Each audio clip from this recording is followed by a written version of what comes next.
And then we'll talk a little bit about sort of best practices for how to engage with the funding. Oh, let me how to engage with the funding. And then, as mentioned, we can talk a little bit about what I currently spend all my waking hours thinking about, real climate legislation like the Build Back Better Act from Congress. So that's what we're going to cover today. And as someone who worked, one of many people who worked very hard on the Bipartisan Infrastructure Law and to make it something that delivers, throughout its lifetime. And once implemented, it's just such a privilege and really a joy to be here with you guys and have conversations about how we make that happen and how we make this bill, a real and meaningful reality. So thank you for the time today. Okay, so to start with a little bit of context about the Bipartisan Infrastructure Law, you might also know it as the Infrastructure Investments and Jobs Act. After 6+ months of negotiations that were heavily covered in the news, in November of last year, President Biden signed the Bipartisan Infrastructure Law, and it became sort of enacted in readily available funds. It's a pretty massive investment of $1.2 trillion in US infrastructure.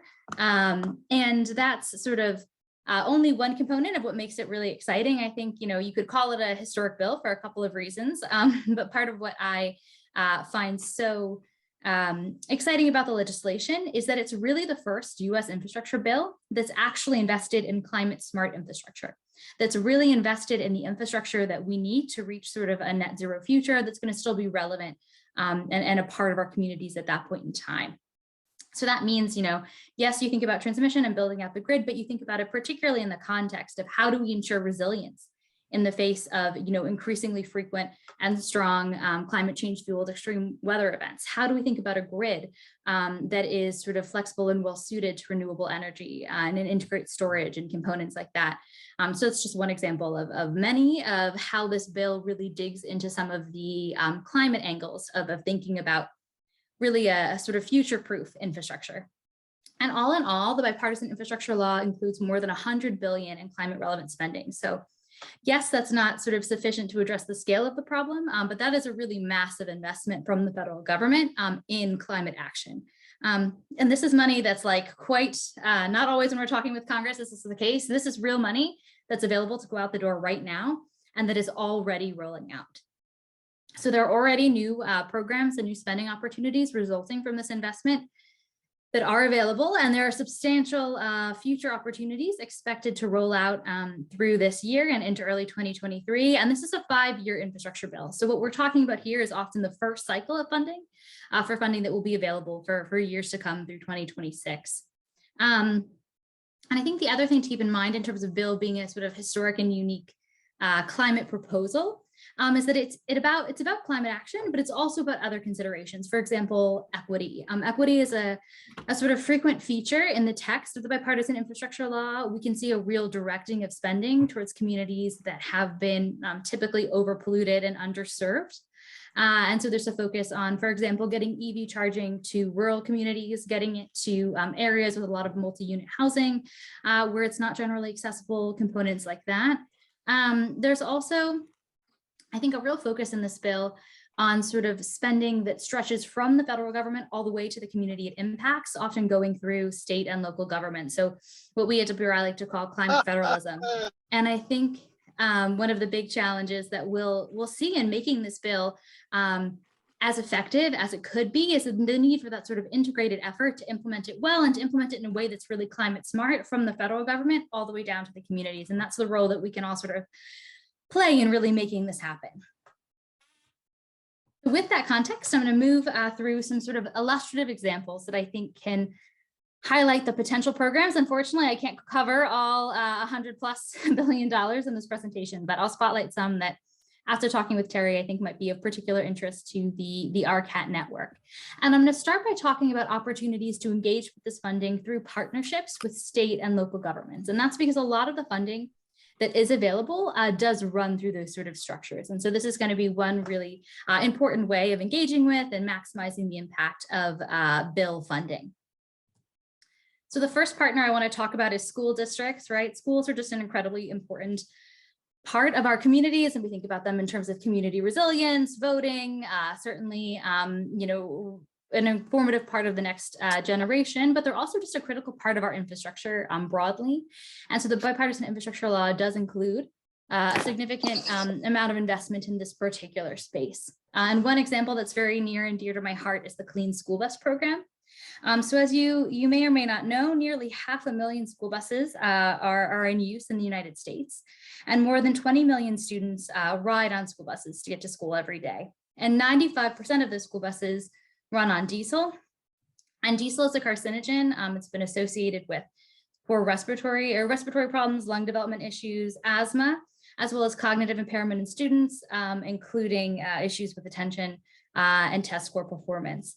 So it's really it's of course a source of greenhouse gases. It's also a really significant local pollutant that impacts all of the students who ride the bus, but it's also an important equity consideration because generally low-income students are more likely to ride on the bus. Disabled students are more likely to be on the bus for longer periods of time. And we already know that often communities of color experience a greater general pollution burden from traffic and vehicles. So an important sort of equity consideration around school buses as well. But it doesn't have to be this way. There's a perfect solution to diesel school buses, and that is electric or zero emission school buses. Electric school buses are obviously not a source of greenhouse gas pollution, not a source of air pollution at the tailpipe, and they are, you know, accessible and ready to be produced and run today. They work in all weathers and all climates. The run challenges, they're a little bit expensive, and so that's why across the U.S. today we only have about 1,800 committed electric school buses, and so those are school buses either on the road or to be delivered shortly. And so the challenge there is just cost, but the federal government can address that challenge, and by doing so really spur the deployment and drive down the cost of these school buses broadly. And we've already seen the US government start to do that before the bipartisan infrastructure law through the American Recovery Plan, which folks might be familiar with, ARP, which did include funding for electric school buses, which was recently announced. It was an oversubscribed program that had a wait list of folks who I imagine will be applying to the Clean School Bus Program. This is a program under the bipartisan infrastructure law that funds replacing existing diesel school buses with electric or zero emission school buses, which is largely electric school buses. The program is $5 billion. All of that can be used for zero emission buses. A portion is also accessible for alternative fuel buses, but really if you're talking about a climate impact, that's just not, it's not really what you want to be focusing on. And this covers both the cost of the bus, but also charging and workforce development costs that you might want to consider. The program is accessible to pretty much anyone who you can imagine would be owning and operating a school bus, so state or local entities, relevant contractors, school transportation associations, etc. And this is a program that's ready to get out the door, actually. Just a couple of hours ago, I received an invite to an EPA webinar that they'll be hosting to talk about their sort of rules and project application structure for this program. That's on Monday. And the application window is expected to open. The first application window, one of many, is expected to open in April, so next month. And this is a great opportunity to bring to your local schools, to bring to school districts, to sort of raise and make sure that that your schools are considering how they can replace their diesel school buses with electric school buses. You know, I mentioned there's about 1,800 electric school buses out there. And, you know, throughout my work, I've had an opportunity to talk to a lot of schools that have adopted electric school buses. And what I've sort of anecdotally seen that they often have in common is that one champion. It's that one parent or parent organization. It's that school transportation director. It's that principal who thought this was a priority and really pushed to find the funding, find the grant program. And so being that sort of agent of change for school buses can bring both really great air pollution and climate improvements to your community. And you don't have to do it alone. This is a really popular program, the Clean School Bus Program. And so a lot of organizations, including the World Resources Institute, are providing technical assistance to schools and resources to folks that just want to access this funding through the application program. So there's a lot of folks that are very interested in sort of supporting engagement around this. So this is one school example. Another that I want to bring up is actually school buildings themselves. K-12 schools are the second largest sector of public infrastructure in the United States, just after highways. You know, the school buildings themselves obviously have energy efficiency and infrastructure needs. In fact, basically public K-12 schools pay $8 billion in utility bills per year, and that's while serving 50 million students and about 3 million teachers nationally. So what we could do is we could make these schools more efficient. We could make them renewable energy generators. And by doing so, we could save money to focus on students' education. And that's part of what this program is doing, which really sort of brings clean energy to the next generation through the energy efficiency and renewable energy improvements at public school facilities program. This program funds energy efficiency improvements at schools, so just making schools cheaper to heat and to cool, and also reducing the emissions associated with those activities. It also supports the deployment of renewable energy, so you can get solar panels on those roofs, and vehicle charging, so you can have, EV chargers at the school drop off and items like that. The program is funded at $500 million, and it's accessible to consortiums that include a school or an education entity, as well as nonprofits, for-profits, and community partners. So this is an opportunity to either just push a local school to engage in this opportunity, to fund a priority through this program, or to engage directly as a part of one of these consortiums. And you have a little bit of time with this one. The applications are expected to be open in the fall of 2020. Another partner to consider is state departments of transportation and other transportation agencies. Transportation emissions are 29% of the US emissions nationally. And so this is an essential sort of sector to address if we're really looking to meet our decarbonization and climate goals. And there's a lot of funding, understandably, in an infrastructure law that starts to get at that. Obviously, a key consideration is really EV charging. We're seeing, an increased interest from a range of manufacturers in scaling up EV manufacturing. But for this to be, for EVs to be purchasable, for them to deploy widely, charging needs to be available and accessible. And right now, less than 10% of Americans have easy access to EV chargers, right? So we're just not going to make the transportation transition that we need while that sort of remains the case. And the Bipartisan Infrastructure Law includes $7.5 billion for EV charging. So it doesn't address the scale of the problem, but it really just starts to sort of take a bite out of that issue in a really meaningful way. A lot of that spending is dedicated towards corridor charging. So along highways, high traffic routes, installing charging there to make EVs reasonable for long distance travel. But there's also other options that might be more sort of accessible and directly relevant to your communities. A great example is the charging and fueling infrastructure grants for community charging. This is a program that supports installing EVs in really any public locations. So that includes public roads, schools, parks, publicly accessible parking facilities. It's funded at $1.25 billion, so a decent portion of that electric vehicle charging spending.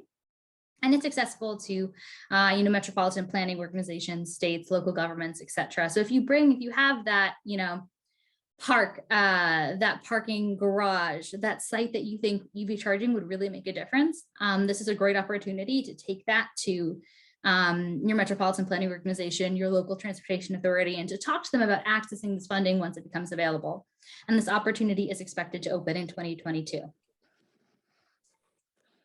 As much as EV charging is important, we of course know that it's also important to think about how you just reduce the number of vehicle miles traveled and how you really support transit, which is essential for reducing emissions, and also just in terms of accessibility and sort of equity and transportation in the US. And one program to consider in this space is the Congestion Relief Program, which sort of is meant to support a range of multimodal solutions to congestion problems, which we all know is a headache as a commuter, and also a really serious economic and environmental cost creator, particularly in metropolitan communities. And that's what this funding is meant to address at $250 million. It can cover everything from sort of changing your high occupancy vehicle toll lane structure and process to supporting new transit lines and transit buses. So it's an opportunity to engage, particularly in cities, around some transit and sort of transportation planning priorities. I also want to talk a little bit about rehabilitation and conservation programming, which is also sort of our natural infrastructure, is also really covered in this bill. Something that might be of interest to folks in coastal states is the coastal zone management funding. As we know, Obviously, coasts are very threatened by climate change in terms of things like sea level rise, as well as extreme weather events. But it's also a critical carbon sink, right? Our coastal wetlands are important carbon sequesters, as well as mangroves in particular, for example. And so this is an important component of addressing climate change, addressing sort of coastal ecosystems. And this funding would use existing coastal programs to do just that. It's funded at $207 million. Applications expected to open this spring and really accessible to any coastal state. So if you have coastal management priorities, this could be a good bucket of funding for you. Another really sort of another program that got quite a decent chunk of change is the Orphaned Well Site Plugging, Remediation, and Restoration program. And this is funding to plug abandoned oil and gas wells, which there are hundreds of thousands of, possibly millions of across the United States, not always well documented. And these present, a public health hazard. They've been known to pollute water, to explode upon occasion. And of course, they release a really substantial amount of methane, which is a potent greenhouse gas. In fact, on the high end, per year, in methane, or equivalent to the methane emissions from unplugged and abandoned oil and gas wells, or equivalent to unplugged and abandoned oil and gas wells, it's about 2 million cars. So this is not an insignificant climate impact from these abandoned wells, and they're also causing sort of public health and sometimes economic issues for those who own the land that they're on. And in fact, just to pick an example, in California, there's almost 3,000 documented orphaned, deserted, or potentially deserted oil and gas wells here. So this is another pot of funding that's available. Mostly you would want to be able to access that through your state. And guidance on that is expected out this month. And we've already heard a little bit from the Department of Interior starting to move on this program. Okay, so I've talked a little bit about the opportunities to partner with states and local governments to access this funding, but I want to make sure I also touch on opportunities to access the funding sort of directly yourself. And so these are a few of those opportunities that we're going to run through now. One exciting one is the Reduce, Reuse, Recycling Education and Outreach Grants. This is a program that provides grants to sort of education efforts around recycling and providing sort of information to help improve and increase the sort of collection and effectiveness of recycling. We might have someone who needs to mute. This program is funded at $75 million. And it is accessible to nonprofit organizations directly. And this program is a good example. And folks here is a good example of how the federal government is looking to really roll out these funds with stakeholder guidance and input. So very soon this spring, the EPA is implementing this program.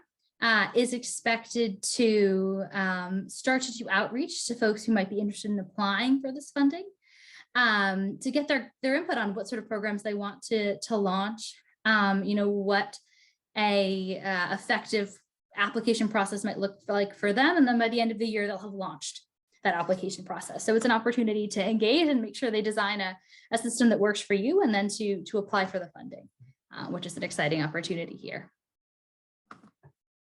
Another example that you can sort of directly access is the Energy Efficiency Materials Pilot Program. This is a smaller program at just $50 million, but it does provide grants to supply nonprofit buildings with energy efficiency materials that can be related to your lighting, your roofing, your ventilation system, and more. So if you have a nonprofit building, you're looking to make it a little bit more energy efficient to reduce your, very practical greenhouse gas input or in greenhouse gas emissions. This is an opportunity to do that pretty directly.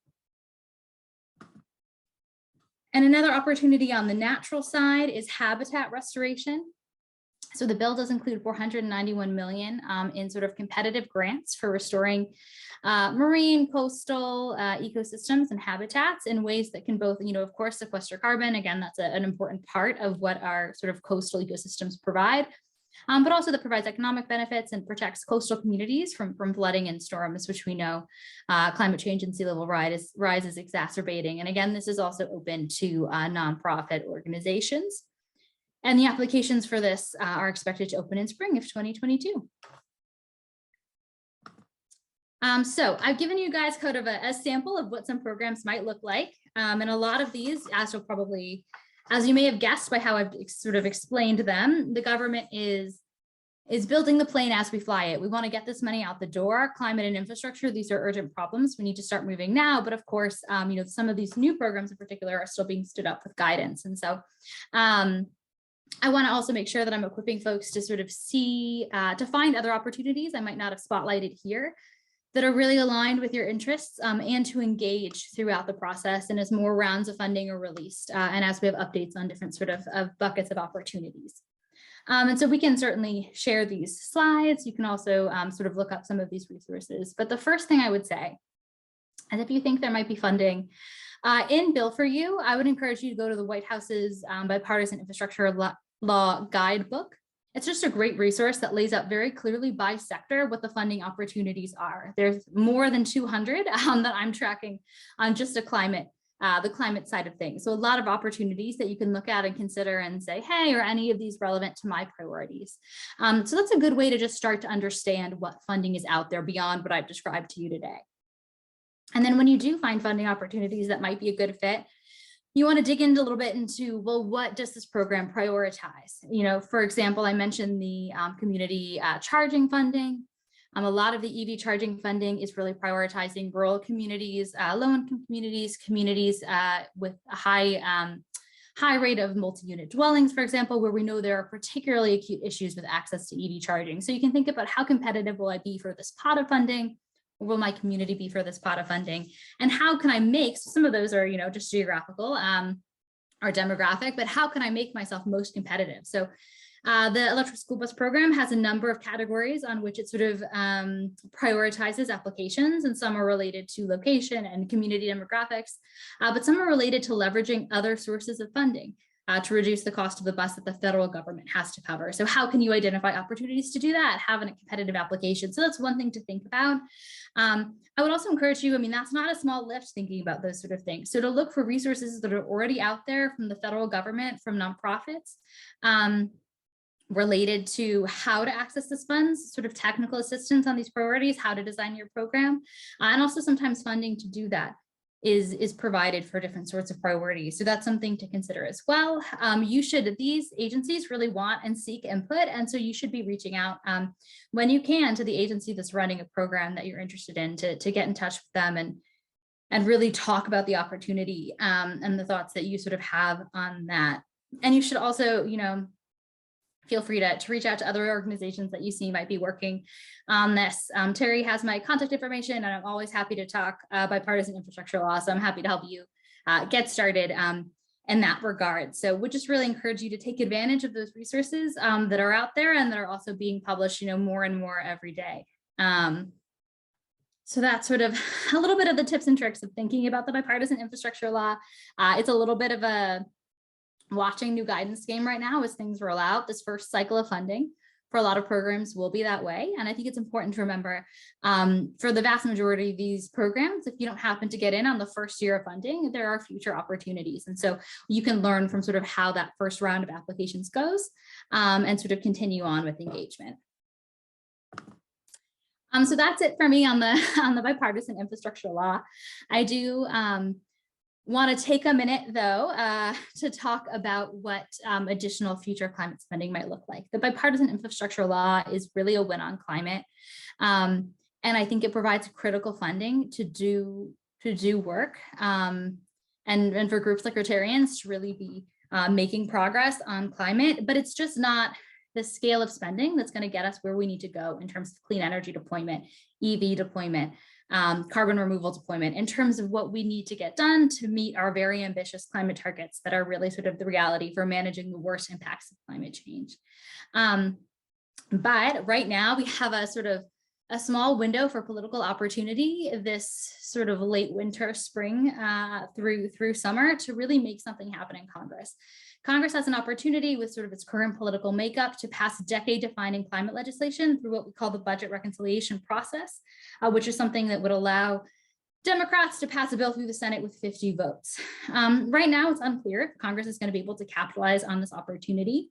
I'm sure you've all heard of Build Back Better and maybe some of the jokes about how It's the bill that should not be named. Build Back Better as a concept, as a full package of bills, is no longer politically feasible given the positions, really the position of Senator Manchin on this package. However, the climate spending provisions in that bill are widely supported, including by Senator Manchin, who said some very positive things on those provisions. And so there is an opportunity right now when we want to address, for example, rising energy costs, and that means in the long term, getting off our dependence on fossil fuels, to pass a package using that 50 vote mechanism that integrates those key climate provisions in Build Back Better Act, particularly the tax code related ones that can sort of fund and incentivize the deployment of clean energy EVs, etc. And I think that right now Congress is mired in a lot of priorities, sort of burned by the debate of Build Back Better Act. And it's just an incredibly important moment, if you think this is important, to communicate that to your legislator. Whether you think they're already on board with climate action or not, this is a really good time for them to hear from you that they need to be trying on this very actively, that this isn't an opportunity that folks won't notice if they let slip by. And so would just say that I really encourage folks to think about that right now more than ever. And so with that, I just really want to thank you all for your time and for humoring me here today. I hope it was helpful, and I'm really excited about what folks like you can do with this funding now that it's out there in the world. And I see that there's some messages in the chat, maybe questions, and happy to take some questions right now and have a little bit of a conversation. Thank you, Jillian. That's a lot to digest. I think you did a great job on that. I'd like to invite anyone on the call to raise their hand down there in the reactions box. Raise your hand, and you can unmute yourself and ask Jillian any questions that you might have. It was requested that we provide a copy of this presentation. Of course, it's being recorded, and so we will upload that to the RCAT website, where we have a library of all past presentations. We encourage everyone to go there and make use of that resource, so it will be there. But what's our ability possibly to get a copy of your slides, if anyone wanted those? Yeah, happy to share a copy of the slides as well. Okay, so we will send those out to all call participants and make those available. So go ahead, Sharon, your number with unmute yourself, please, and ask Jillian your question. Hi, Jillian. Thank you very much. I'm excited to know all that's going on. Just like everybody here, we've probably done a lot of research on some of the newer kinds of really not standard carbon sequestration, but other methods, farming methods and all kinds of things. I'm wondering, they don't necessarily fit neatly into the different categories that you provided. So is there some kind of open-ended category where people can apply for funding if they've been doing some very interesting, promising research that's not listed in the areas you described?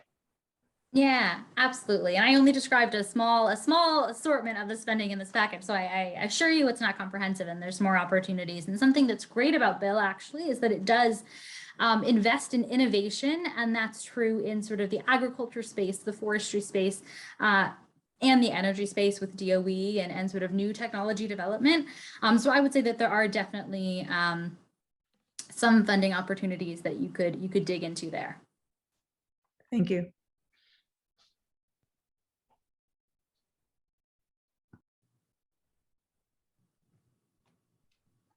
Katrina, you're next. Sharon, maybe you can lower your hand.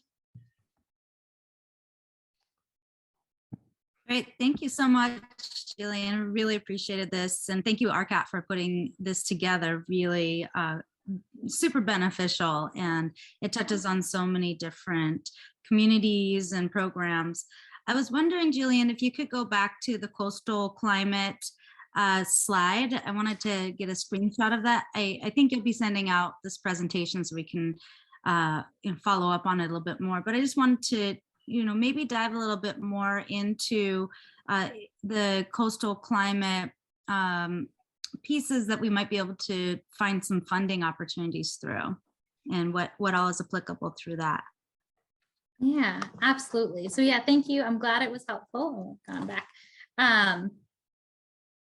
I think that there's, so I think coastal infrastructure in a lot of forms and capacities received a really considerable amount of funding in the Bipartisan Infrastructure Law. That habitat restoration funding that I mentioned is directly accessible, which might be sort of most appropriate if you have a coastal, sort of specific coastal project in mind. Is one example of that. There's also a lot of sort of resilience in the face of extreme weather events, flooding, physical and natural infrastructure spending that I didn't cover in this presentation, but that's also available. And then, yeah, this coastal zone management pot of funding might be a great opportunity. And I would encourage you to sort of start by looking at NOAA has information on the coastal zone management programs that they run, the specific sort of coastal programs that qualify under that. And so I would encourage you to sort of start there and see what programs might be of interest. And then when they have their next application date opening, I think that a lot of this funding is expected to roll out through new application cycles this spring. And yeah, feel free to screenshot the slide and I will send them around.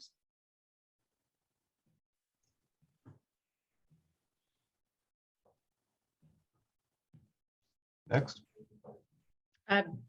Dave, why don't you go ahead? Dave Hunter, why don't you go next? Two questions. Pollinator health, anything deep in there at all or not? There is provisions in that space, but I would be speaking out of school to try to speak to them, honestly. So I would encourage you to take a look at that Bipartisan Infrastructure Law White House guidebook. You can sort by those categories. They have a public health. Some things. One thing that I was really excited to see was just substantial spending on lead pipe replacement, which I think is such a key public health consideration. But there's a range of spending in that space. I'm just unfortunately poorly equipped to answer your question well. That's fine. Okay, second one. Will these be easy to apply or are they just going to be super red tape onerous? What do you expect? Well, I hesitate to say anything with the federal government is easy, but I will say that is absolutely their intent. And I just think I've been talking to a lot of folks about how they're going to implement this program. And I can't stress enough sort of the earnest and sincere desire from those people to make this accessible. And I think one place where you see that is like for the recycling program, they have that sort of very formal and scheduled, but for all of these programs, they're starting the program design by reaching out. A great example, the Clean School Bus program, back in the beginning of the year before they were preparing to roll out the guidance they'll release next year and how to apply.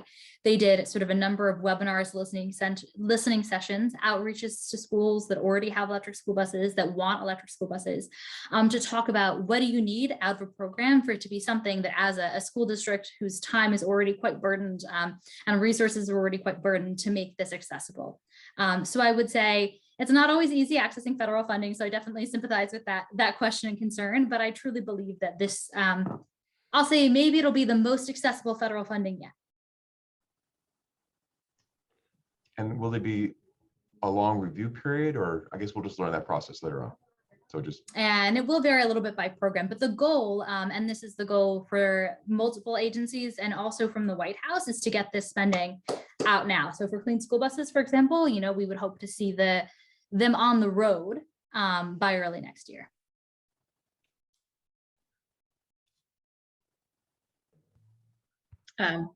Philip, go ahead. Oh, great, thanks. Great job, Jillian. Jillian, I'm the chair of the North Bay chapter of Fans of Climate Restoration. And in the last month, well, 2 months, I've met with our state Senate representative for our district. I've met with our assemblyman. We've talked with the policy expert for Mike McGuire. And I've also met with my mayor here in Petaluma. And all of them really requesting a procurement policy for low embodied carbon concrete. And so where do we go from here? Where do I go to request funding? Do they need to make the request for funding for the projects to do that? Or do I, as a citizen, can I do it? Or do I need to ask them to do it? Yeah. But one thing that I think, and I didn't feature this in my presentation, but that is an area that gets some attention in the Bipartisan Infrastructure Law. So I would encourage you to look at some of the information the GSA, the General Services Administration, has put out on procuring for the federal government. some of those sort of resources.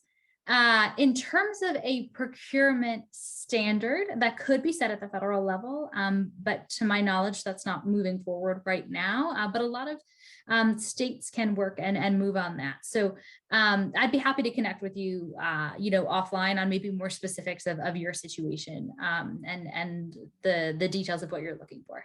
Okay, I'll ask Terry to do an email introduction. Yeah, happy to. Yeah, or Jillian, if you want to put your contact information in the chat, Yes, sure, I can do people that. can capture Oh. that. That would work for me. And there was also a request, the guidebook that you were talking about, is that easily discoverable, or is there a link that we should provide to people? Or if you just Google that, does it pop right up? Yes, if you Google White House Bipartisan Infrastructure Law Guidebook, it will pop up. But also I've linked to it in the slides. So when we send those around, you can roll to that last slide on resources and click through and access it that way if that's easier. Huh. Oh, and somebody's popped it in, I think. Up there, Rick went ahead and did that. Okay, so Philip, if you're done, then Steve, we'll move on to you. Yeah, hi. I was working with an organization a few years ago that wanted to retrofit old school buses in Kansas. Is this built to create new ones or retrofit old ones? Or both? So this bill, there is a program that focuses on retrofitting school buses. That's the Diesel Emissions Reduction Act. Well, not just school buses. So that would be more where you would look for retrofitting. But if you really want to get fully at the pollution issues and the greenhouse gas emissions of school buses, the best solution is to move to electric school buses. And so this funds the replacement of existing diesel school buses with electric school buses or alternative fuel school buses. Right. But again, if you're looking for those climate benefits, as well as the public health benefits, electric school buses are where you're likely to find those. Well, I meant retrofitting with electric motors, older school buses. Oh, not like working on the, okay. Yeah. Yes, so this funding, I understand, this funding would not cover that based on Okay. my current understanding of the program. So you're talking a much larger company that would actually build and you would be talking about a large manufacturing company. Yes, like that produce currently electric school buses, Lion, Thomas builds. Okay. Yeah. Okay. Thank you. Yeah, no, of course. Does anyone else have any questions or even comments? There was a question in the chat, Jillian. The question is there any mention anywhere about investing in hydrogen fuel cell technology? Yes, yeah. So there is hydrogen. Hydrogen does have a pretty strong focus in the bipartisan infrastructure law. One thing that you can keep in mind is I talked a lot about electric vehicle charging and electric vehicles, but there's also support for all other sort of forms of alternative fuel charging, particularly when we think about heavy duty vehicles where hydrogen is a more relevant fuel source. There's also hydrogen hubs, which is sort of a longer conversation around industrial decarbonization. But if you're interested in hydrogen, I would encourage you to look at that funding opportunity as well. I have one more. Go ahead, Steve. Yeah, I have one more. I've noticed since COVID, there just seems to be a lot more styrofoam use and plastic use. Is there it's driving us all crazy because a lot of us have done so much work to get rid of it. And now it seems like we've really slipped in the last 2 years. And it's caused a lot of, conversation with a lot of my friends who own restaurants. And a lot of them, I was talking with a guy this morning, he goes, it's just, I can't afford the eco ones. Is there anything there that could possibly offset that or educate that? Or this is something that's very important to our club. And even SRAG, which is a part of Rotary, has a specific division for plastic, and our club is really focusing on it. So is there anything like that we could use where we could get funding for? Yeah, that's a very good question. I think I would point you to the Reduce, Reuse, Recycling, Education, and Outreach grants. I realize that this might not be just sort of recycling focused and more in some of the other aspects of the program, but it's a pretty broad mandate that program has at EPA. And so I could see some of what you're talking about being really quite timely and relevant and something that could be a great asset there. So I would encourage you to look into that program in particular. That is what stands out to me as most relevant. Thank you very much. course. What was the name of that program, Jillian, once more? Yeah, that's PPP? the Reduce, Reuse, Recycling, Education and Outreach Grants Program. So potentially there could be, I don't know, are there monies for advocacy? I think And within that, or I we're think it's trying to largely get back to where we were before we slid during COVID. Yeah, I think it would be largely outreach funding. So in terms of consumer and individual choices and education on opportunities. And so I would say advocacy in that way, advocating and informing on the ways to manage plastic waste, but probably not advocacy in terms of any sort of like legislation in the states or that sort of advocacy, if that helps.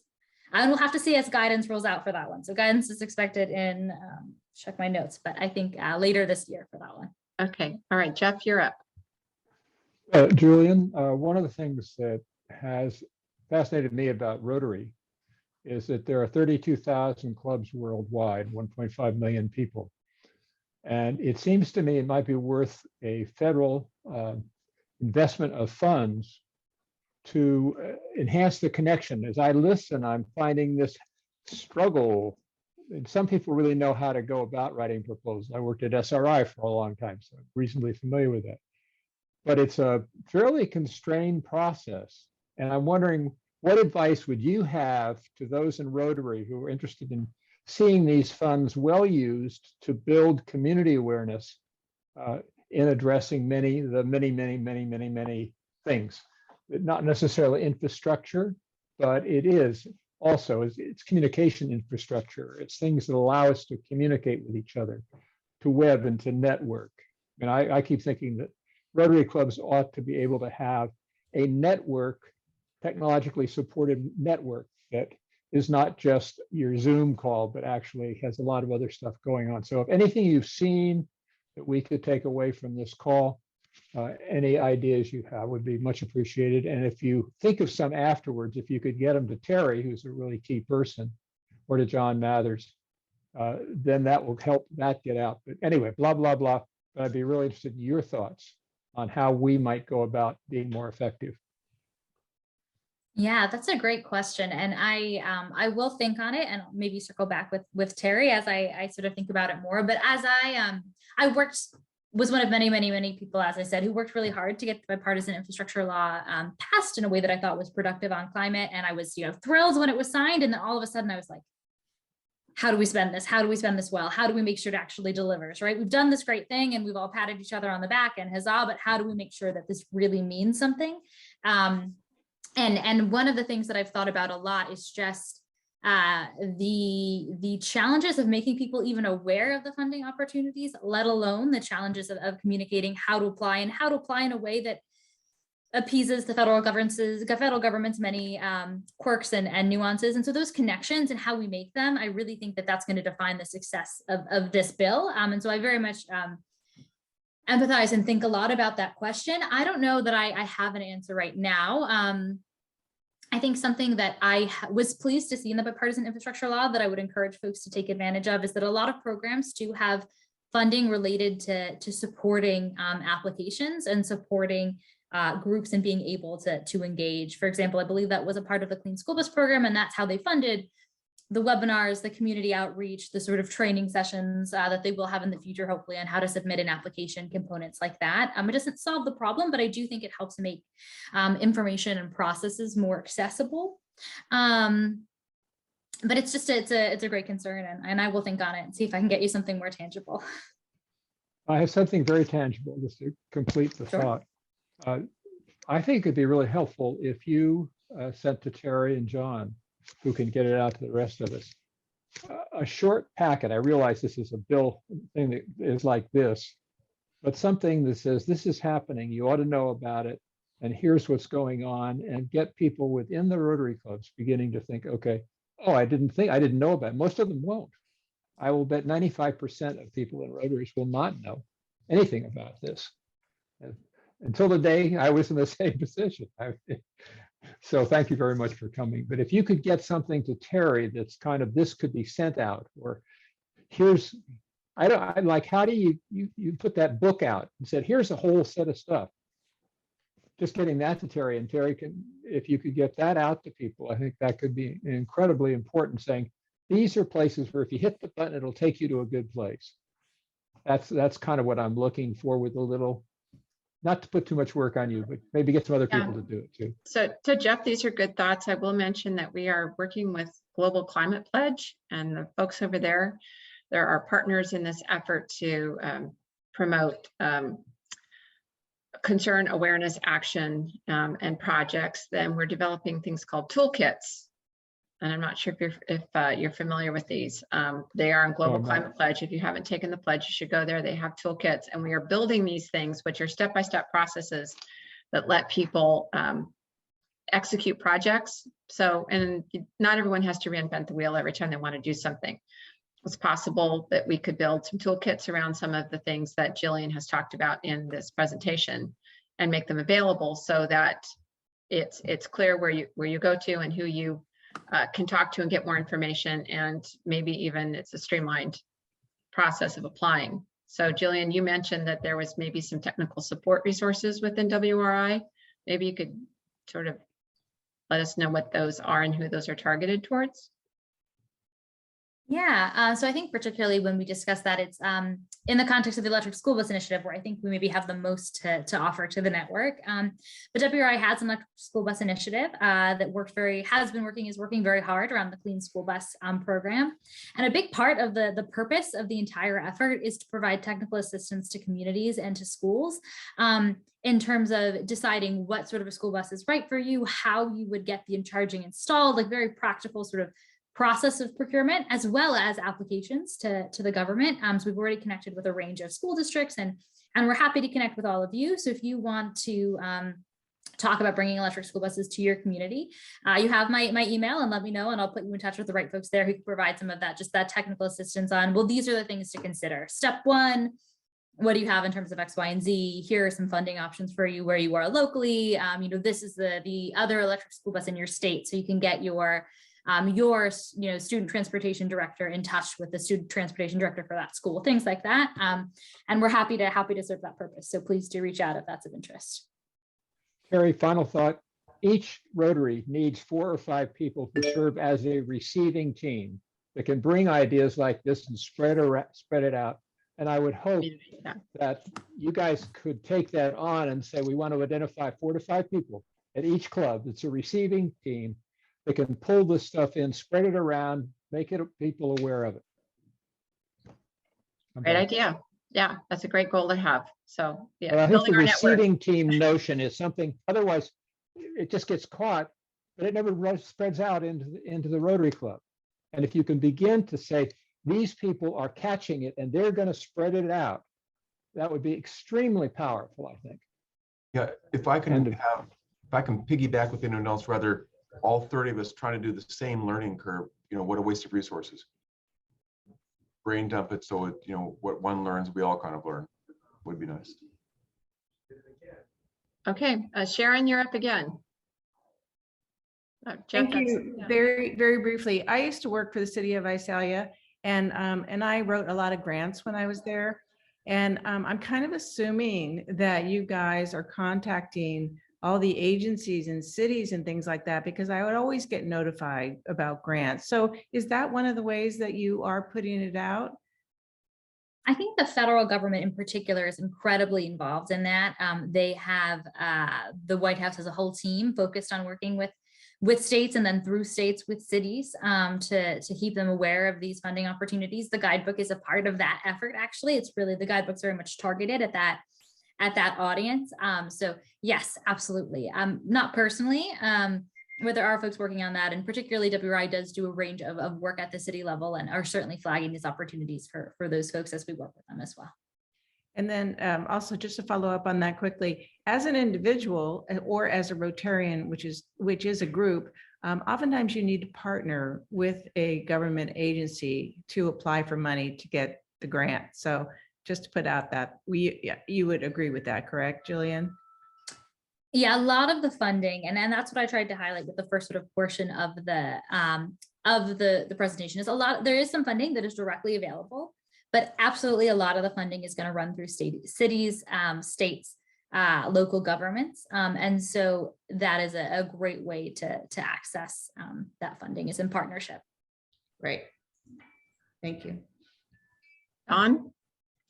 Yeah, thanks, Jillian, very informative.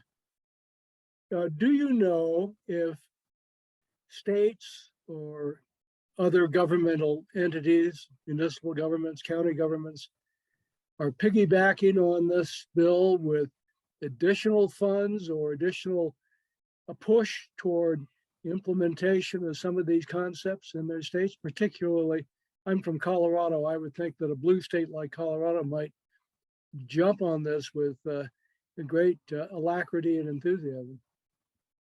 Absolutely, yeah. We have seen a lot of states that are very involved, and I think that there are a couple of ways we've seen that. One is just going after this federal funding for their states. We've already seen a lot of states express interest in that. Another is providing some of that supplemental funding that can just stretch the federal government funding that much farther, right? If they can leverage an additional funding source locally. And then also just programs, regulations, things that will sort of enhance some of the climate focus. Colorado is a great example of where we've seen a real focus on taking some of the more flexible, the state government has expressed a real interest in different ways and taking some of the more flexible funding and making sure that it's implemented in a way that is climate smart and applying sort of rules and practices to ensure that.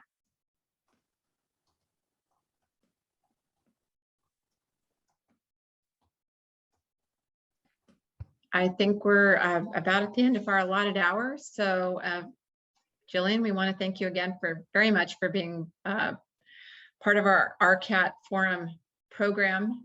And we look forward possibly, given the fact that you're going to be continuing to do this work, maybe we'll be able to have you back in the future and give us an update. Some other things, our federal government, it's encouraging to know that our federal government is doing good things. And so we can all be advocates in our communities to make sure our communities are aware of these funds and partner with them to ask them to do projects related to these dollars that are being spent. So thanks very much. Really appreciate you being here, and everyone have a great rest of your St. Patrick's Day. Thank you all. Bye, everybody. Thank you.